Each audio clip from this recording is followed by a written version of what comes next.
嗱，譬如好簡單，即係當年你同阿靚靚一齊，咁阿靚靚嘅事業當時係會可能會比較俾你好似記得去影后啦，好似喺電影方面又拍得好多啦。咁好多人會覺得好似你唔係即係有少少唔係好夠佢嗰個成績。咁喺嗰時你嘅心態又係點嘅咧？其實我真係一個幾正能量嘅，即係我從頭到尾都正能量。係啊，都係要覺得即係你就算你要去比較或者你要去鬥，你都應該要出邊鬥，而唔係同你身邊嘅人去鬥邊個紅啲啩。即係唔通你身邊嘅人一蹶不振，你就會好開心咩？冇可能。應該大家互相扶持，即係佢好時你都要等佢開心，係嘛？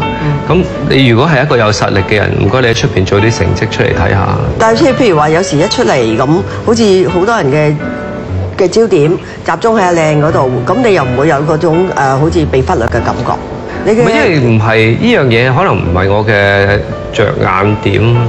可能我覺得事業係我嘅生命嘅一部分。即係唔係我生命嘅全部。我嘅生活亦都係好精彩嘅。係啦。即係話你同阿靚之間根本就好好，唔需要俾人哋眼中睇或者乜嘢。我唔知啊，咁可能而家事實擺在眼前，即係自己再去點去形容都係冇意思。咁但係走到今日，我哋仍然喺一齊，咁我已經唔需要再講。係10年啦，識咗23年啦，我哋應該。識咗23年。一齊23年，就結咗婚15年嚟。結咗15年即係點樣去維繫咧？就係因為。即係冇話特別一個方式，冇心法，冇方法，冇方法維繫。每一日都學習緊咯，即係你唔可能話你以後咁樣對佢就啱㗎啦。因為大家都改變緊係嘛，無論係即係每日都喺度成長緊，身體嘅狀態又每日都唔同係嘛。咁所以就係我淨係知道一點，就係我必定會失去佢。其實呢個係一個好對我嚟講好重要嘅一個，對我嚟講係一個好重要嘅。因為我有時譬如你同一個人嗌交，你就覺得點解呢個人咁衰，我一定要懟冧佢。即係有嗰種報復心。唔係呢一種痛苦啊！我想話呢一種痛苦其實亦都唔係恆久嘅。即係你同呢個人亦都唔會永遠同你敵人都唔會永遠喺埋一齊。你哋唔會永遠都會見到面。呢樣嘢係呢個關係唔會係恆久。咁你再將呢件事 apply 翻落你同你嘅愛人一齊，都唔會恆久。大家必定會有分開嘅一日。咁呢日唔知幾時嘅喎，可唔可以係聽日啊？可以嘅喎，所以可唔可以係10年後喺埋一齊嘅時候就咁？既然今日我哋喺埋一齊，好好把握啊！我時常都會同佢喺一啲路嗰度行嚟行去，即係行街嘅時候，我成日都突然間有個畫面就得返我自己一個喺度行，即係就算拖住佢行嘅時候，我都突然間覺得係自己一個行。咁即係你會覺得係必定會，我必定會有一日係自己喺度行，或者佢自己一個喺度行。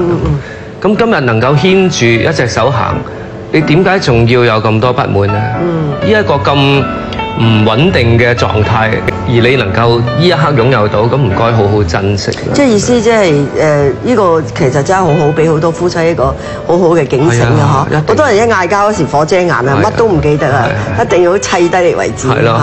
所以我淨係見到我失去佢嘅時候嗰種痛苦，係啦。咁你哋兩個從來都即係因為你當然有時常嗌交，係啊，以前係有㗎嚇，有嗌交。而家當然都會有頂撞，冇可能變咗一對神仙眷侶㗎，但係都係大家都係好平凡嘅夫妻。咁但係你好容易會唔擺喺心裏邊咯，交係要嗌嘅，嗌完就算啦，嗌完就算啦，即係唔需要擺喺心裏邊㗎，係嘛？同埋嗌埋都係嗰啲雞毛蒜皮嘅嘢，係啊，但係嗌下又唔係情趣嚟嘅嚇，但係唔好傷心咯，大家最緊要，即係唔好做一啲傷心，即係唔好講啲好絕嘅説話，嗌下冇所謂，喊冇所謂嘅。